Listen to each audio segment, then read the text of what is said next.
Graduation time is approaching, and Kelly Acevedo, a senior at Manual Arts High School in South Los Angeles, will be the first person in her family to go to college. But the pathway hasn't been without challenges. Kelly, did you see a lot of violence growing up? Outside of my house, it was a lot of gangs, and my sister was always involved with them. I saw so many graphic things that she went through. For example, the day when she got raped, I was like 7 or 8, so I didn't know how to react. It kind of like made me lose my childhood. Did you ever think about joining a gang? No, it made me more focused. I was always the nerd of the family. To protect Kelly's sister from the influence of gangs, the family moved to Mexico. But Kelly always longed to return to Los Angeles, where she was born. I really wanted to get an education and be someone in life. So I asked my parents if I can come back to Los Angeles. And at first they disagreed with it because I was too young. I was 14. But as time came by, my parents agreed with it. Were you nervous? Yeah, I remember my dad leaving me at the airport and my mom stayed home, and I remember her crying. It was kind of scary. That was like my first time being on a plane. I didn't know who to ask, like where to go. It's a hard decision to make at only 14. Yeah.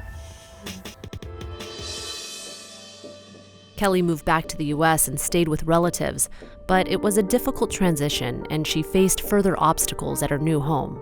It's just hard because at first, they didn't provide me anything. I was sleeping on the floor, and it was just like a blanket in like the corner of the floor. It was hard to do my homework just with like a little flashlight. If I turned on the light, they would yell at me. What kept you going through that time? Because it could have been easy to give up and turn off that flashlight and just not continue with your studies. At first, I was just angry and upset that I had to go through that. I thought at that moment, you're gonna be in college and it's gonna be better for you.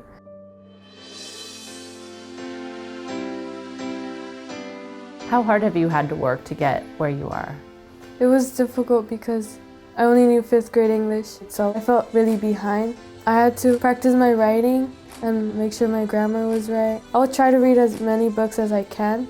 And then finally you caught up. You're in classes where all the super smart kids are in, right? And now you have one of the highest GPAs in your entire school. Yeah, I'm number 2, so hopefully I'm gonna be the salutatorian of my class. That's awesome. Kelly is deciding whether to attend UC Berkeley or Wesleyan in the fall, but before then, she has some celebrating to do. You do a lot of extracurricular activities. You're in ROTC, the Leadership Council, the Prom Committee. Are you looking forward to the prom? Yeah, I'm really looking forward to prom, especially because we're organizing it.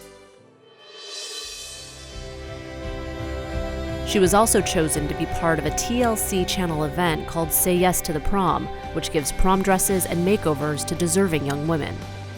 I think that's wonderful because a lot of people from my community can't afford that, but like we also look forward to it because it's prom. It's something special that happens in your senior year. What part of prom are you looking forward to the most? I'm looking forward to, being a child again, because throughout my whole life I've had to act like an adult and carry so much responsibilities, like look out for myself.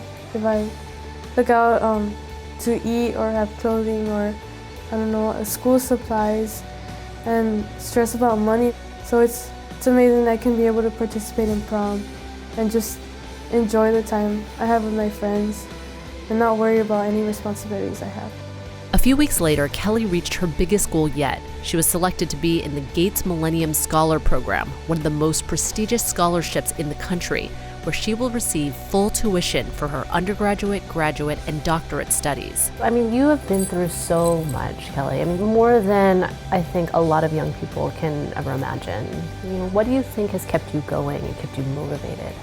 What's kept me motivated is to always think about the future. And also what motivates me is my parents and my grandfather.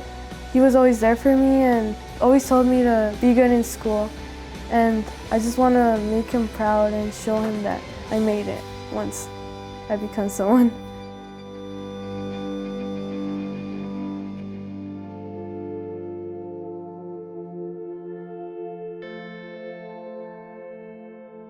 Please check out this next video. It's almost like a dorm, but the people aren't young, they're old. Our project is called A Home That Fits. This is one solution for youth homelessness problem in Helsinki. Thanks for watching, and be sure to subscribe to Secret Stories.